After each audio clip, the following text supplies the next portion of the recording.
Hello, ladies and gentlemen. How are you doing on this beautiful day? I think it is like countrywide, this beautiful day of ours.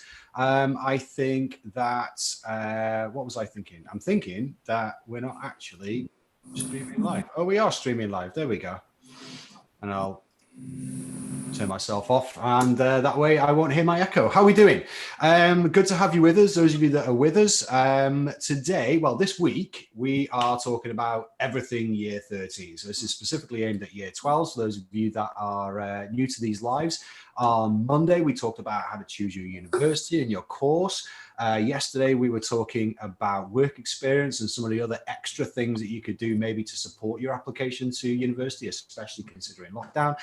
And today we're getting to the real heart of your UCAS application, and that is your personal statement. So we'll be talking about personal statements. I'm here with the guys, the year 13s that were here with us yesterday and the day before.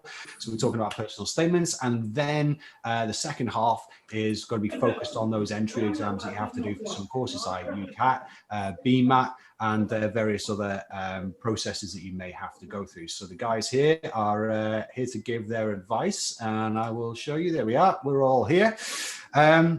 So as this goes on, don't forget, those of you watching, you can ask any questions you want in the chat, but we are focusing on the personal statements in UCAT today. So try and keep them relevant. We are covering everything throughout the week. And of course, any questions that the guys don't see or I think that are really, really important, and I'll copy them. I'll make sure I make a note of them, and I'll put them to our panel, our super group of year 13s towards the end of this slide. So feel free to ask questions, guys. And I will hand you over to our year 13s, who are a massive kind of, I don't know, storage silo of amazing information and hints and tips for you guys. So I'll pass you over to them. Hi, everyone. First of all, I just thought we'd actually introduce ourselves because I don't know if some of you are actually familiar with us. So my name's Luke. Hopefully in September, I'll be going to study dentistry. If you want to introduce yourself, everybody else. I'm Miriam, and hopefully I'll be studying medicine. Hi, I'm Yasmin, and I'm going to be studying medicine. I'm Hannah, and I've applied to study chemistry. So today, if you're unsure on what Richard said, we're going to be talking all things about personal statement and admissions tests. So between us all, we've sat all the admission tests that you can actually sit. So myself and Miriam, we've sat is it the UCAT, or formerly known as the UK CAT? It's now called the UCAT. Yaz has sat both BMAT and UCAT because she's had to apply to different types of universities in London which require the BMAT. And then Hannah, you did a TSA for Oxford, didn't you? Yeah. So first of all, we'll get started on personal statement. So Yaz, you talked about sort of quite like setting forward some questions and like bullet points, how you wanted to like sort of like the stem of your personal statement. Do you just want to talk to the year 12s about that and what, like how it sort of helped you along the way? Sure. So I think with the personal statements, there are like three main things that you need to get across. First off, you need to get across your motivation for the subject. So why have you chosen the subject? So for example, if it's for medicine, why did you choose medicine? Why do you want to go and do that career or do that subject at university? Then you need to show like your exploration. So you need to show what you've done to learn about that subject. So how you've gained insight into that subject or that career. So for example, for medicine, that's about work experience. Talk about your work experience and what you've learned from it and the skills you've learned that are needed in that career or subject. And then the third thing you need to show is your suitability. So how are you suitable for that subject? So that can be through extracurriculars, because you might have developed some skills that are important. So for example, for medicine, doctors need to have effective communication skills. So you can say, you know, I've developed my communication skills through doing volunteering at a hospital where you've got to talk to a range of patients of different ages. So that's showing it's like a stepwise motion. So in the introduction, you're talking about why you're doing that subject. You've got the middle section where you talk about your work experience, your volunteering, your academia, if you're doing any wider reading, especially for other courses.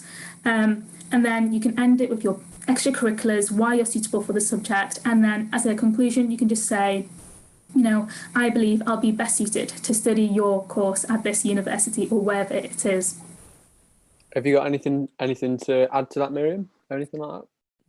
I would just say make sure that it's definitely yours. Like, I know a lot of people tend to look at examples of personal statements. I did as well. But regardless of whatever example you're looking at, make sure that at the end of the day, it's yours and it's your wording and it's stuff that you would say, because the admission tutors are going to be able to see through that. So yeah. Yeah, just jumping off the back what you just said, Miriam, it's a personal statement. I know it sounds really cringy, but it's a personal statement for a reason.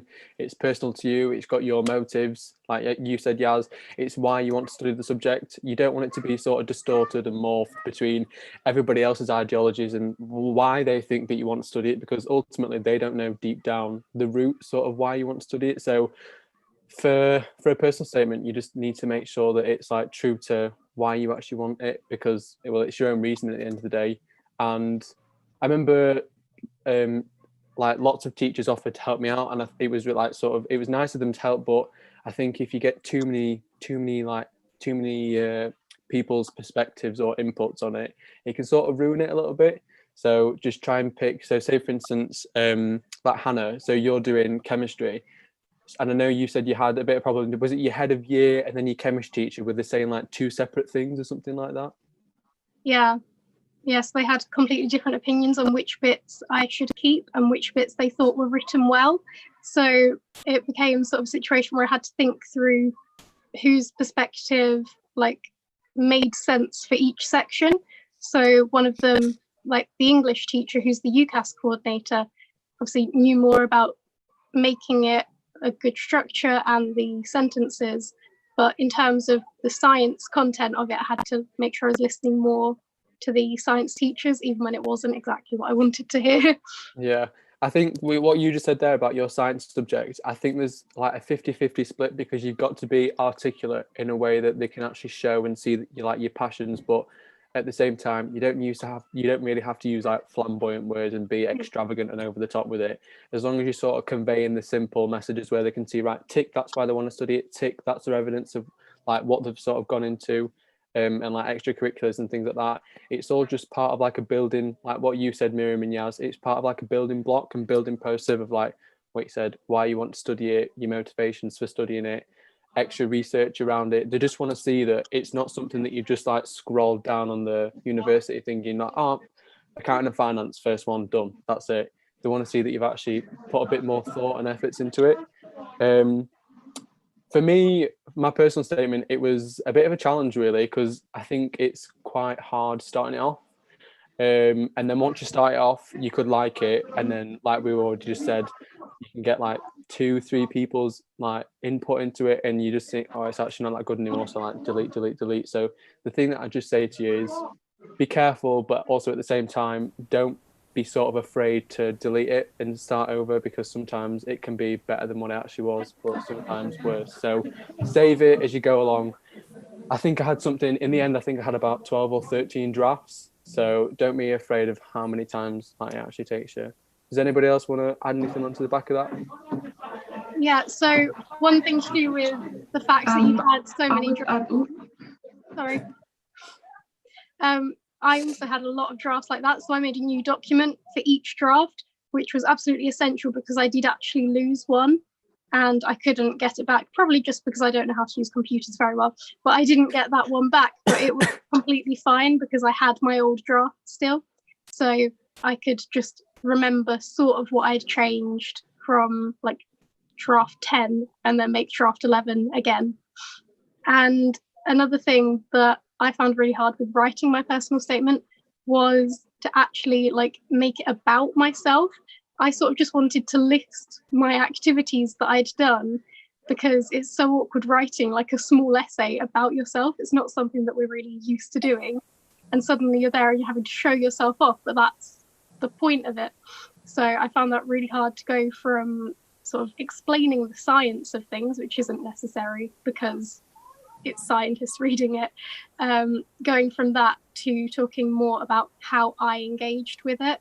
So sort of talking about a hypothesis that I developed from reading something or like my own interpretation of something and what I learned from it, rather than just going, I read this book and then I did this thing. Like showing what I got out of doing them was quite difficult for me. Yeah, I think that's a really important thing that you just mentioned there, Hannah. It's what we've been talking about all week. I know Yaz and Miriam, you mentioned it yesterday and Monday. It's all to do with reflection. Yaz, I'm going to steal your thunder. Like you said that you had about 5 or 6 work experience placements, but you only actually put one in because you thought it was most relevant. So again, it's the whole argument between quantity and quality. And instead of writing, I did a week in a GDP, I did a week in ortho, I did a week in maxillofacial, I did a week at what is it, a dental ceramic place where like make bridges. It's not so much how much you've done and like what you've actually got, because in a way it does matter because it gives you like a lot of exposure to the like certain topics in like medicine or dentistry. But at the same time, this is what we said all week, it's all to do with reflection, what you actually got out of it. Hannah, I know you said about that book, it's like there's no point in saying, so like for instance, I read, and I think all 3 of us have read actually, This Is Going to Hurt by Adam Kay. I think that's a staple book that you should read if you're gonna do medicine. But there's no point in stating, oh yeah, that I read This Is Going to Hurt by Adam Kay. Okay, what did you sort of get from it? Did it sort of give you a bit more push and drive to be like to go into medicine? Like what? There's no point in just stating. It's all to do with how you explain your statement and how you go about it. Miriam, I know you wanted to say something. Did you want to say anything? I was just gonna say 2 things briefly, which were to kind of make sure you're not asking too many people for advice, especially going off what Hannah was saying about getting conflicting information, because I made that mistake. And then I want to talk about maybe starting as early as you can. I know I think someone just commented asking like when we start writing a business statement. I'm almost like preparing for the UCAT, but that's a bit later. Personally, like in terms of writing your business statement, I'd say to start as soon as you think you can. Don't leave it too late. You don't have to write like the whole draft now, but even if you have maybe like a few sentences that you want to get in there, just write them down just in case you like forget in the future or anything like that. Yeah, I think, was you going to say that, else? Because I was just about to say, I think at the end of year 12, when you have that little bit of time, if you're lucky enough to finish the content, I know the person that was in charge of early applicants, he said, we want your like first draft by September when you come back, because early applicants, you've got to send your UCAS off on the 15th of October, isn't it? Yeah. Yeah, so it's a lot earlier than everybody else's, but you've got a lot more to do than everybody else in terms of like interviews and admissions tests. Yeah. Yeah, that's definitely. Oh, sorry, go on, Yaz. Thank you. Yeah, I would definitely say recommend starting early. So as soon as you finish like your year 12 content, maybe like July, August time, start preparing. And like one tip when it comes to preparing for your personal statement is just get like a blank piece of paper and just write all your ideas down. Or the ideas is also like create a diary where you can log everything you do, because then when it comes to writing out your personal statement, you've got all your ideas there so you can remember exactly what you did. And when it comes to actually starting to write it, don't think about the character count. I think the character count is like 4,000 words. Do not think about that. So like when I did my first draft, it was about 7,000 characters or something crazy like that. But just write down everything, because then it makes it so much easier to then just edit down. You can look through it all again and think, okay, which parts are important that really show that, you know, I really want to do medicine, or I've got a good insight, or I have these skills, and which parts don't, which parts are not really that relevant. So that is like one crucial thing that I would definitely suggest. And I think someone mentioned here, did you have a paragraph to talk about each of your subjects? So I don't know about you guys can maybe comment after this, but personally for me, I didn't talk about my A-level subjects, just because I had quite a lot to say in terms of my work experience and like wider reading. So I didn't necessarily talk about my A-levels, but I talked about wider reading that I've done in terms of medicine. If you feel like if you're doing a subject, like I'm guessing for Hannah, obviously your degree is chemistry, so of course you probably would have had to talk about your A-levels. If that is like you're in a similar scenario, then I would suggest, yeah, that is good to maybe talk about A-levels, what you've learned, why did you enjoy them. But I think for subjects, maybe you guys will agree, Miriam and Luke, for medicine dentistry, I don't think it's as required. Yeah. Just, sorry, did you want to say something, Hannah?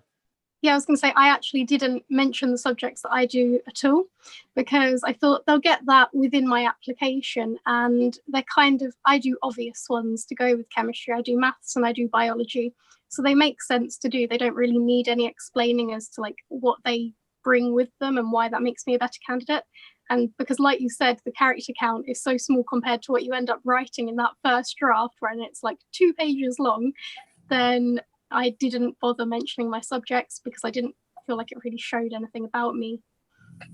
Yeah, I was just going to say, see, I actually did mention my subjects, but only because I was an anomaly. So like what you just said, Hannah, people that usually study like chemistry, biology, or like the sciencey subjects, like including medicine, dentistry, veterinary, it's always usually biology, chemistry, maths, and then physics if you want to do a fourth one, or it's like biology, chemistry, and psychology. So they're like your basics, whereas I felt that I had something different because I do English.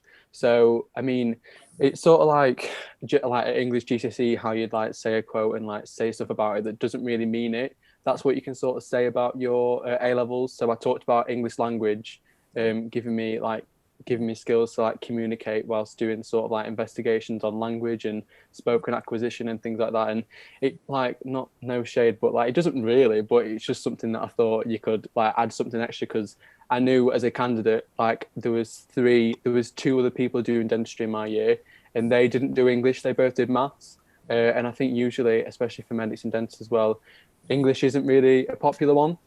So if you do a subject where you think it can give you a bit of an edge, like stand out a little bit, then do talk about it. But like what you guys have said, if you can talk about it because you've got like characters left or anything like that, do. But if not, don't sort of sweat it because you do write your subjects down anyway in UCAS. And it's more important to get sort of things like extra research.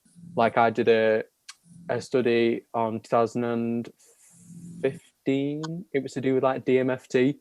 And I wanted to put that in. It's to do with like decayed, missing and filled teeth in different locations or like different books and things like that. So that sort of stuff to show like wider sort of insights is a lot more than something like the mandatory that everybody's got to do, if that sort of makes sense.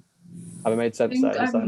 Yeah. Going off what Lucas just said as well, if you're doing more traditional subjects for your course, think about the fact that everyone has learned the same content in those subjects. And so everyone's probably going to pick very similar things across the board and write about just the same things basically. I mean, like you might use your own wording, but at the end of the day, people are going to get the same message across. So focus on other parts of the personal statement. I think someone asked as well, like, what is the academics to extracurriculars ratio? And I'll say this depends on the university that you're applying to. So for example, if you're applying to Cambridge and Oxford, they are way more academically focused. And so I would like limit the extracurriculars I talked about. I think I went to a talk by Cambridge and they said like 80 to 20%. So 80% academics, 20% extracurriculars. So maybe figure that out, like how that works for you. If you're applying to, I would say, other maybe Russell Group universities, I would also increase the academics a bit more. Maybe not as much as Cambridge, but still they tend to be a bit more focused on academics and what you're learning, just because they're more research-focused universities. But apart from that, I think it also depends on the course that you're applying to. If you're applying to a course where your extracurriculars apply more, then talk more about your extracurriculars, not more than academics, but like maybe increase the ratio. So I think it all depends on what course you're applying for, what university you're applying for, what kind of things they tend to look for. You can find that out by looking at the course page in the university, because they're obviously not going to explicitly say, oh, we want academics over extracurriculars. But if you read sort of who they're making the course for, what the course is about, and the introduction to it, it will give you an idea of what sort of candidate they want to see as well. And maybe use that as well to see if it's suitable for you. Yeah, totally. Just jumping off the back what you just said there, Miriam, as well, it's really important to remember that academics is a big thing. But I remember there was before my interview at Liverpool, the admissions tutor said to us, like, I can't do a Scouse accent, so I'm not going to butcher one. But she was like, we all know that you're clever, you've all got the grades, that's why you've been invited to the interview. Now in this interview, it's about time to see who you are as a person. So don't be shy to sort of make your personal statement personal to you, because if you've got like two robots and then somebody that's got a bit of personality, they're obviously going to pick the person that's got personality. So yeah, that's all and just make sure that like you sort of get across that you're much more than just like a bookworm. You haven't always got your head in the book. It's unrealistic. Say that you do extracurricular, say that you do rugby, and say that like you enjoy the team spirit of rugby and how it can link to like teamwork and communication and all that sort of stuff for like dentistry, medicine, whatever. So yeah, you're much more than just someone that just reads or writes or something like that all the time. So yeah, I think it's important to get across that There's a question for you here as well, Luke. There's a question for you that says, for dentistry, what are the key points to include in the personal statement? I thought you need to answer that. I think it varies really. Obviously, the generic ones that Yaz, Miriam, and Hannah have said, like why you want to study dentistry, what motifs or like what's your sort of motivation for studying dentistry, and then talk about your work experience, but not just talking about your work experience, your reflections of your work experience. So why that then made you further want to go into it, or why that sort of like solidified your sort of like choice and set like your feet in the path for the future. And then I talked about things like my MOOCs, so like an online learning course. I researched about, like I've already said, it's an epidemiological something like that study in 2015 to do with DMFT. And then I talked about certain events that I've done. So there's like I know Sheffield University do this thing called like High Smile, where they teach younger children about oral hygiene, whereas I sort of did the same thing. So my sixth form was like holding an event at like a local arena, and I was on a stand to do with dentistry, and then I talked about extracurriculars and books that I've read and things like that. So, but don't sort of go. I know it's quite hard because everybody will, like you said, Miriam, everyone will talk about the same sort of thing, but it's yours, if that makes sense. So don't just go off what I've just said, because in essence it's not yours, that's mine. So make sure you're talking about things that you've actually done, because I got asked about DMFT, and if I actually didn't research that, then you wouldn't have been able to like pluck it out of thin air. Like I got asked about the statistics and what has like a worse sort of like than the national average or better than the national average to do with areas. So yeah, as you mentioned that as well, don't lie. Just don't lie on your personal statement. It can end you in like a really bad rot in interviews. Yeah, definitely. Because like you just need to be honest with it.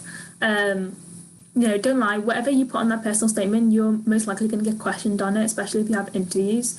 For example, for majority, I'm guessing for dentistry too, but for medicine, the majority of the interviews, you're going to have a station on your personal statement. So they're going to question you about it. So make sure whatever you're saying is truthful, it's honest, and you can elaborate on it. So like kind of like what you said, Luke, with your research study, you had to actually know what that was about and the statistics for it.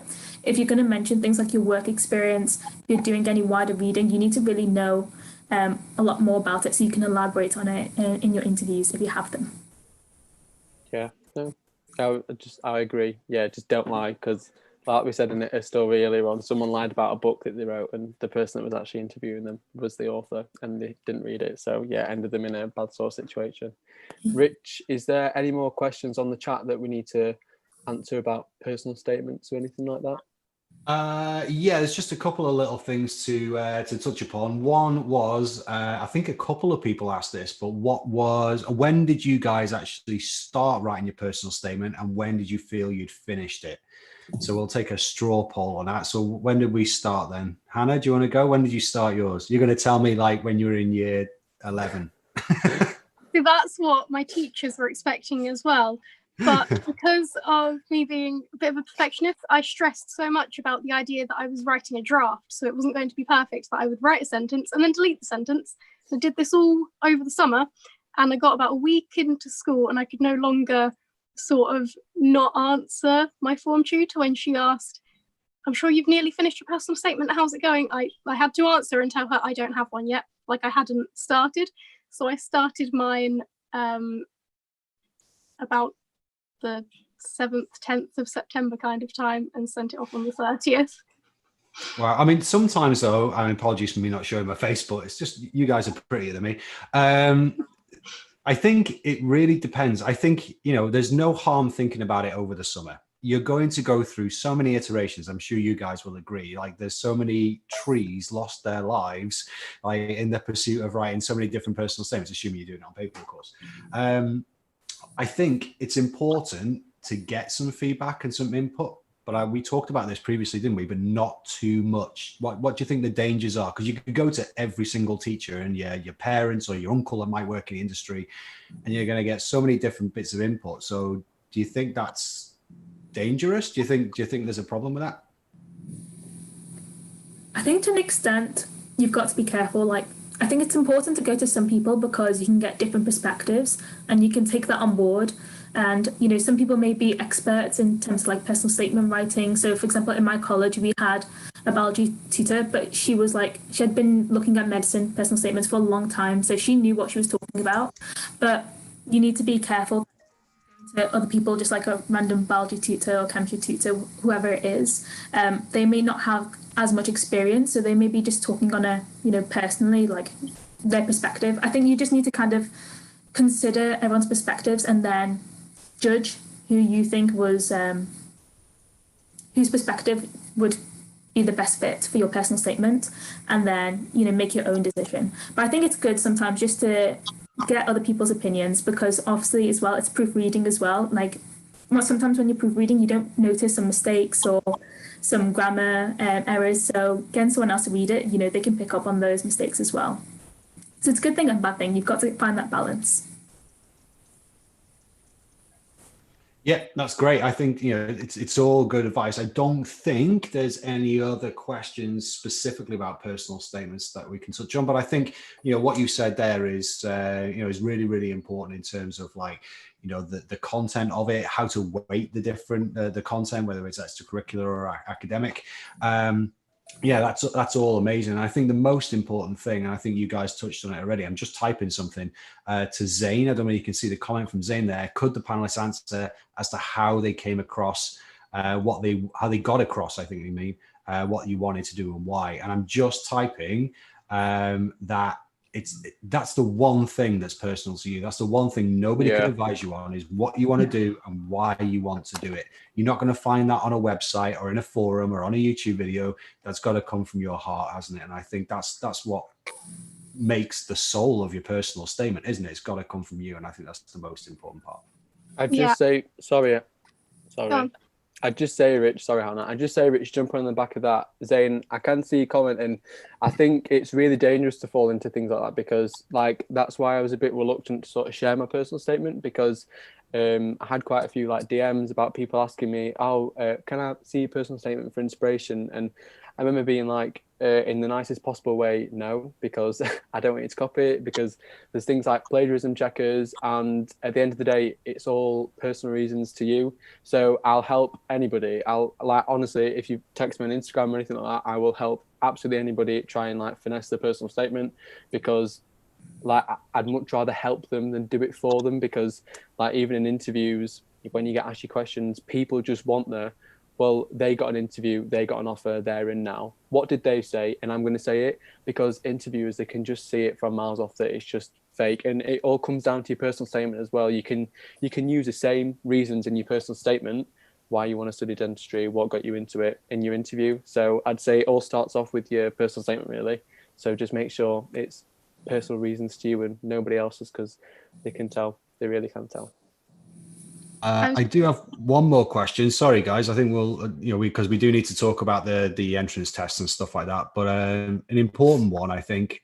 How do we reflect on our experiences in our personal statement? Do any of you have any bits of advice on how to structure your reflections? Because it's really important that you do that, and that's what they're looking for. So, any of you got any nuggets of advice on how what angle you took, maybe, or any advice you can give on reflection? Well, personally, there are some mnemonics that you can use. So a typical one is called STAR. So it stands for, so S is your situation. So when it comes to reflecting on your work experience, the situation, where were you? Where did you do the work experience? How long? Then you talk about the task. So you were observing, let's say, for example, you're observing a GP. What were they doing? Were they interacting with the patient, etc.? Then you talk about the action. What did the GP do? So, for example, let's say a patient was distressed and worried about this certain result. What did that GP do to, comfort the patient, and, how did they communicate to the patient? Then the result. So what happened? Was the patient relieved and felt more relaxed? Did they feel happy that, because of the GP's empathy and compassion and the way they talked to them, they felt, calm? And then your reflection. What did you learn from that scenario? What skills did you learn? Did you learn that, to be a GP, to be a doctor, you need to have good communication skills. You need to be compassionate, resilient, because you're going to face some scenarios like that where you've got to deal with uncertainty. So that's the main part. Out of that structure, that STAR structure, the last part is the main part. But that's one way that you can use that structure. You can use that, and they'll help you frame and exactly write down everything that you want to put in your personal statement. That's how I reflected on my work experience. I don't know about you guys, but great. Thank you very much. Right, I'm going to pipe down now. The voice of the big brother is disappearing. Hey, can we now move on to is it now UCAT and BMAT time and TSA? Yeah. Okay, so for those of you that actually don't know, UCAT, BMAT and TSA, they're all an admissions test. They're all another hurdle that you either stumble over or jump over gracefully. In some people's cases, they don't do so well on admissions tests, and it doesn't mean that it's like that's all hope lost. Like, it doesn't mean, oh, if I didn't do as well as my friend, or if I didn't do as well as I expect, I shouldn't apply to medicine. And some people do take that sort of approach. However, it's all to do with being strategic and sort of what we mentioned about on Monday, and I'm pretty sure Tuesday maybe, is to do with like the weightings of what the universities offer. So different universities have different weightings for GCSEs, admissions tests, so UCATs, BMATs. They're either like a more holistic uni, so they take on sort of like the interview more. So the UCAT and BMAT is just one small thing to do with your application, but it's a vital part which unfortunately everybody does have to do. One thing I would say is that these admissions tests do cost, and they actually do cost a fair bit of money. So if you're going through like financial hardship, or if you get help from like schools, like financially and things like that, you can actually apply for bursaries that can help you actually pay for the UCAT, BMAT, even things like, I think it's like you travel there if you need to travel there and things like that. So don't be too put off, because if you always want to do medicine and if you're like really rooting for it, you've got the grades, but unfortunately some people can't afford it, then don't worry, because there is bursary schemes and scholarships and things like that you can actually get, like grants that pay for it. The UCAT and BMAT is basically just a bit of a I don't know how to describe it. I don't even know. It's just, yeah, what is it? What actually is it? I guess it's just a test to skills, like, you know, your analytical skills. I don't know, it's kind of like an aptitude test. Like, they're just trying to see if you can sometimes think outside the box, whether you can develop these skills within this period of time to do well on the test. I don't know how you would explain it, describe it, but yeah. This is the thing. This is why we're all so confused, because it's okay people being like hearing UCAT and BMAT, but as you can see by all of our facial expressions, that we all hated it, because it's not a really nice process. And when sort of people ask you, oh well, what, like when, or like your non-medic or dentist friends are like, oh well, what even is it? It's just like, you don't know how to explain it. I think the thing is, it's like, what you really want to try and hone across is, yeah, you can practice for it, and we're going to go into that later about what we did to practice and like what sort of resources and materials we use, but it's nothing that you will have ever seen before. So you can't really go into it like search up an AQA past paper and sort of try and like perfect like this sort of technique. In a way you can through the resources, but really it's just potluck on the day what you get.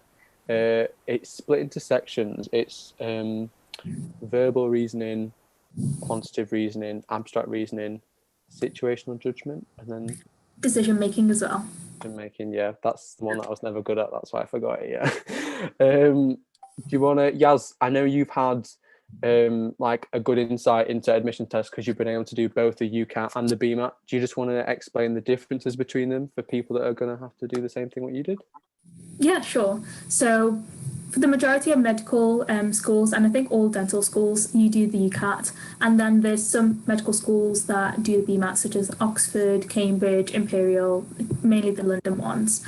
I'll say the difference between the two is that with the UCAT, you've got a lot more sections. You've got 5 sections, and the main thing about the UCAT is it's time pressured.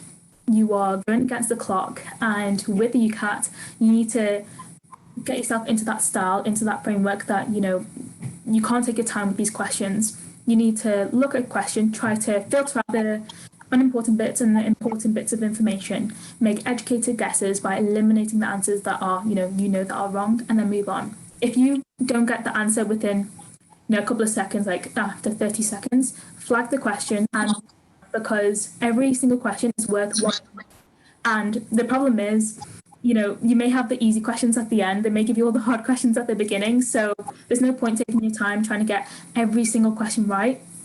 Just try to get through all the questions. If you can't figure out a question, make educated guesses and move on, and then review them at the end. And I think compared to the BMAT has only got 3 sections, and the BMAT's less time pressured. The BMAT, you can take your time when it comes to these questions and look through it carefully to answer them. I'd say with the UCAT, of course, you need to do preparation for both, really. So for the UCAT, I would recommend doing a minimum of 2 weeks, and 1 or 2 hours a day will be perfectly fine, because if you have longer to prepare, you'll be able to see your progress as you improve and you do more practice tests. Also, I get the exact same, recommendation for BMAT, but maybe just a bit more preparation for BMAT, because there are some sections like section 2 where you need to know your GCSE knowledge in sciences, so that's biology, chemistry, physics, and also maths. Now, some of you may have not done A-level physics, so obviously that's you have to refresh your memory on the GCSE content. So it does take a lot more preparation for the BMAT, but thankfully the BMAT website have a whole resource telling you exactly what you need to know for that section, the science section. And also another difference between the two is that the BMAT has an essay within it. So for that, it's just, practicing your essay writing skills. Of course, most people wouldn't have done like English and A-level, and some have, like Luke, but, some of you may have forgotten how to like properly write essays, not got into that practice. So I'll say practice your essay writing skills. And it's not, you get 3 questions in the BMAT, and it's not about, which one do you like the most. You have to choose the essay title that you feel that you can make a balanced argument about, and that you can think of unique ideas and make a strong conclusion for.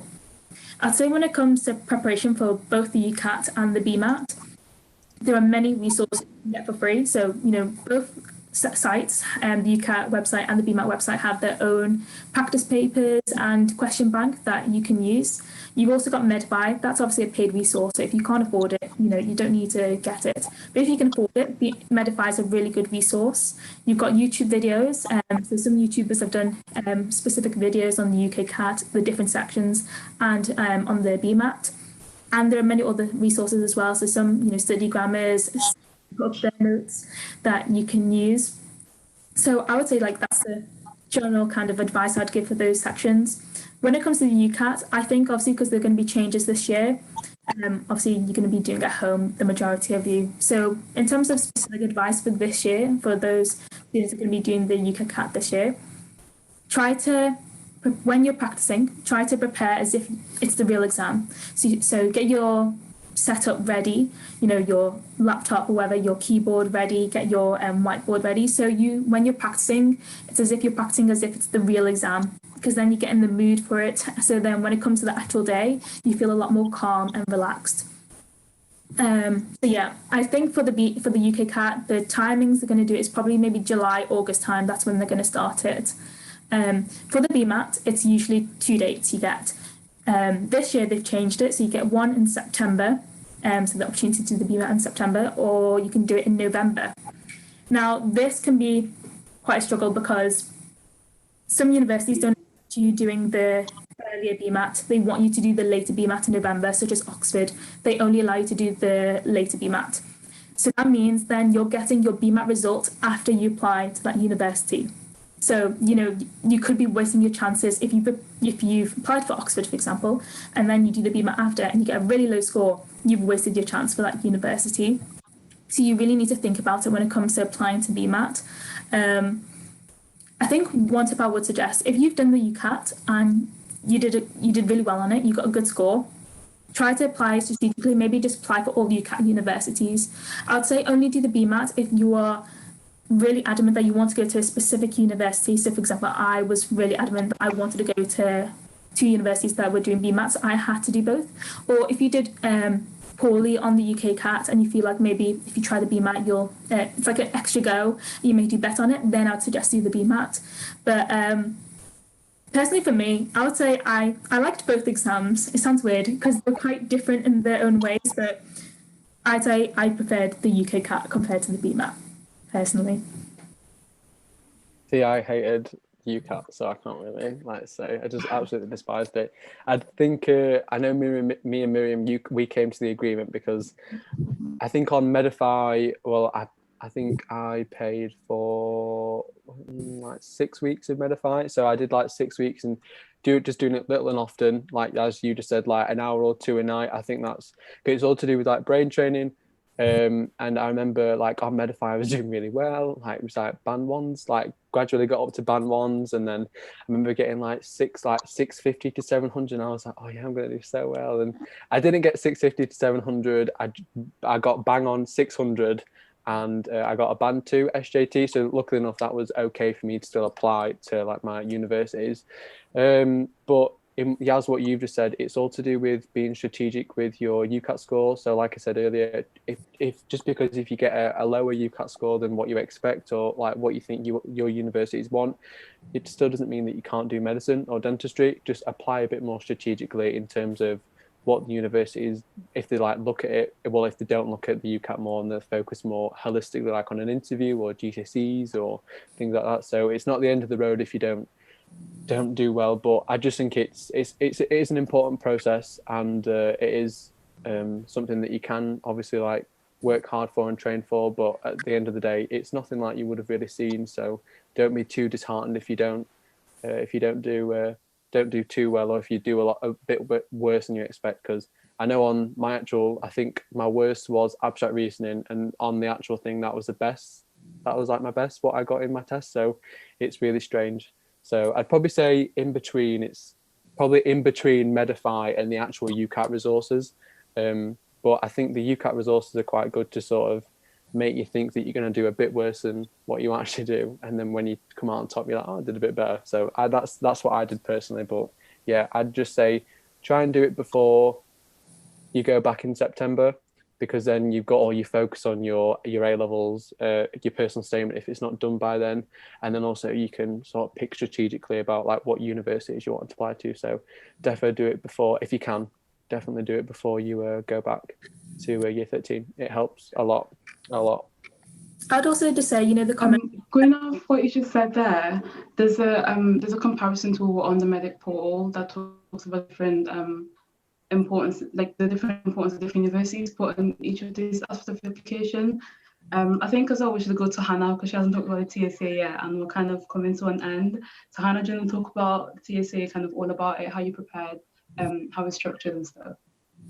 Yeah, so the TSA is an admissions test in Oxford, Cambridge and UCL, and it's used for a mixture of subjects actually. So last year it was for chemistry. Chemistry don't have to do it anymore, so 1 year too old over here. But subjects like philosophy and I think a type of psychology and a type of economics do it. So it's really broad, like mixture of subjects. So the questions don't assess anything to do with your subjects. It's thinking skills, which is what it stands for. So the questions are split between critical thinking and problem solving, and it's 50 questions in 90 minutes. They're all multiple choice, but it's a lot to do in the time. So I had never actually completed a paper and felt finished until the one in the actual day, because the time pressure is intense. But when you're in the real thing, the adrenaline kind of kicks in a bit and you do go that little bit quicker, which I was very grateful for. I think the best thing I did to prepare was probably going question by question. So I kind of took the approach after a few weeks of preparing of doing it the same way I did my maths homework. So I would do a question, I would work out my answer, and then I would check the answer in the answer booklet. And that meant that my brain was still like remembering how I'd got to my answer. So I would know if that thought process was correct and would be able to apply it to other similar questions, or if I'd gone down the wrong path, and then I would try to understand why I'd got that wrong, or like ask someone for help if I couldn't figure out why I'd got it wrong. So that was probably the best thing I did to prepare for it. There's just some questions here. One of them is Medify more easier than the actual UCAT test? So I think this depends. I think personally, when I did the Medify, yeah, I would say it's easier. I was getting higher scores on the Medify, and I think from speaking to many people in the actual test, they got lower than the Medify score. So I would say there are some parts of the Medify that are slightly easier. So therefore, you may want to try the UCAT question bank instead, because they are more, the questions are usually harder on there. So if you practice those ones in your real exam, you're most likely going to get better than what you got in the question bank, UCAT question bank. Yeah, and there's also another question of, would you say the BMAT is harder than the UCAT? I think that depends on personal preference.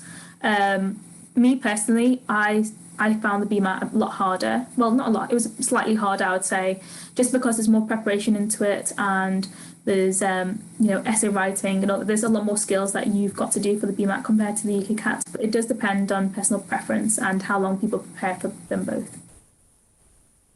Yeah, no, totally. What about you, Miriam? How did you sort of, because I know, like, did you use Medify? Because I know I used Medify and I got the book. Did you do anything else different for UCAT, or do you wish that you did anything else different? So for me personally, I used both Medify and the official website. And I think that was because I could see that there were like different difficulties in the different sections, so sort of what Yas was mentioning. So on Medify, I personally found that the quantitative reasoning section was a lot harder than the real thing. Whereas, for example, the section of decision making I thought was a lot easier in Medify than it was in the real thing. As well as situational judgment was a lot easier in Medify than the real test. So I think I use both resources to kind of get like the balance of both, like of both sides. I think it's important that you do that just because, again, what Yas was saying, like you want to see, like I think it's better if you do a lot more of the official UCAT stuff so you can sort of know, I think, how bad you could do, I guess, and then know that you can do better than that because those are harder than the real thing. I'd say one of my the advice that I would give as well is when I was looking for like how long should I prepare for, I think everyone was saying like, oh, like 2 to 3 weeks is okay, but I think it kind of all depends on who you are as a person, what kind of learner you are. If you're the type of person that retains information quite quickly, then I would recommend a shorter period of time, so like 2 weeks. But if you're someone like me who takes a little bit longer sometimes for certain things, especially something like the UCAT where it's not like set content, I would also go maybe like 3 to 4 weeks.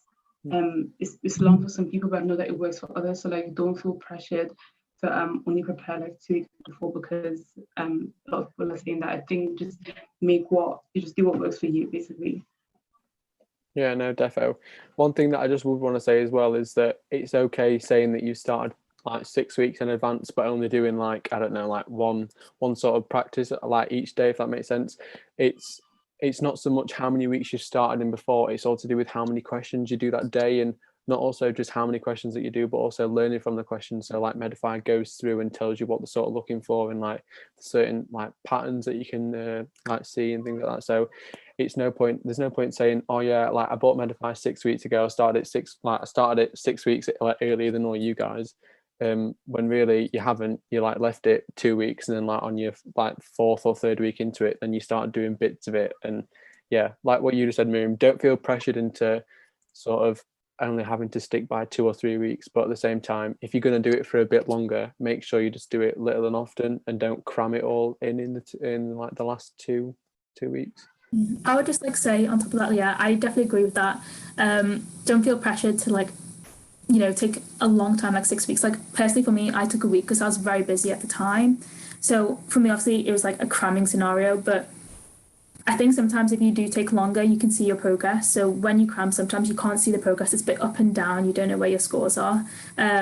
Yeah, just take it as, personal to you. Like you reflect and you think, how long do you think is best to practice so you can get the best score possible?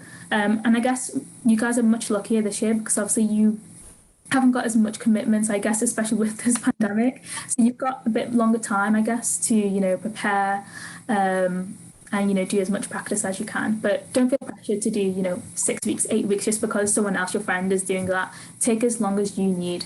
That's best for you. Great, guys. Thank you very much.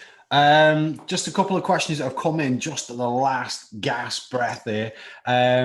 So Jacob's asking, within verbal reasoning, do you get more true, false, or can't tell questions, or more reading stroke comprehension questions? I'm sure that'll make sense to you. Yeah, it's just a complete mix. So it really does all depend on the day.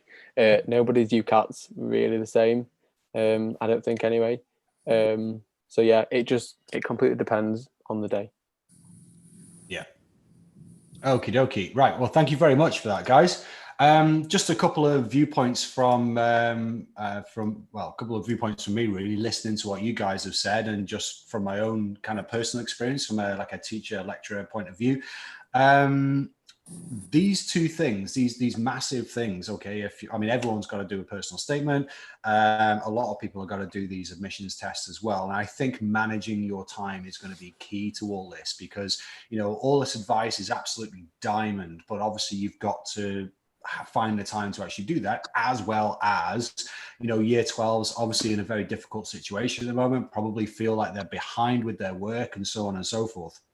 I think my advice would be it's almost like, dare I say, you're not really going to get a summer holiday. Do you think that's fair to say? I mean, you guys were obviously working most of the summer holidays in year 12, working towards like your personal statement or your UCAT or whatever. You say that's true? Yeah, you don't get a summer holiday. Just suck it up, because it'll all be worth it in the end, really. That's it. And probably last year you were thinking, oh, it's all right, I'll party next year. Yeah. But yeah, I think time management is really important. So I think if you're going to do anything, we talked about work experience and alternatives yesterday. There's some amazing resources in the PDF that's in the description to this, and all the YouTube lives we're doing this week. So go and check those out. Check out the guys' advice from yesterday on those alternatives to work experience, because then do that, okay, and then you can write your personal statement. You can actually reflect on it, because somebody was asking, should I focus on something I'm going to do in the summer or something? And the advice is really no.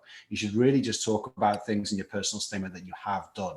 So if you're going to do anything, whether it's an online course, whether it's a virtual work experience or anything like that, try and get that done, and then you can write about it in your personal statement, having had that experience, having been able to reflect on that experience. So get that done first, then maybe do a first draft of your personal statement, and you can start thinking about your UCAT or your BMAT or your IAL and so on and so forth.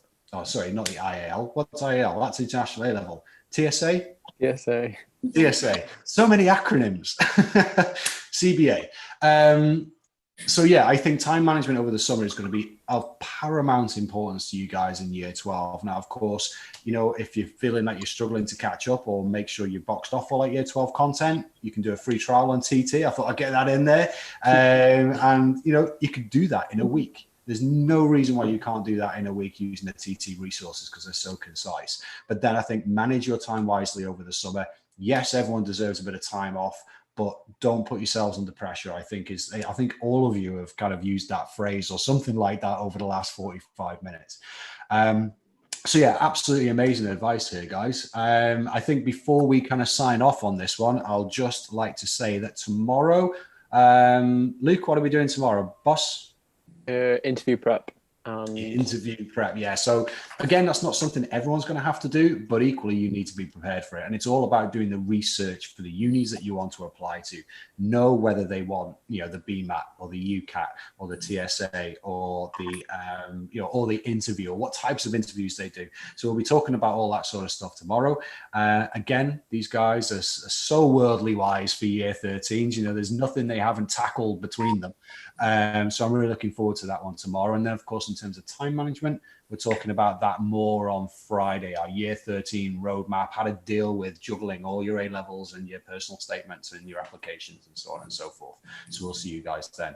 Any final words from you guys before we ship off? I'll take that as a no.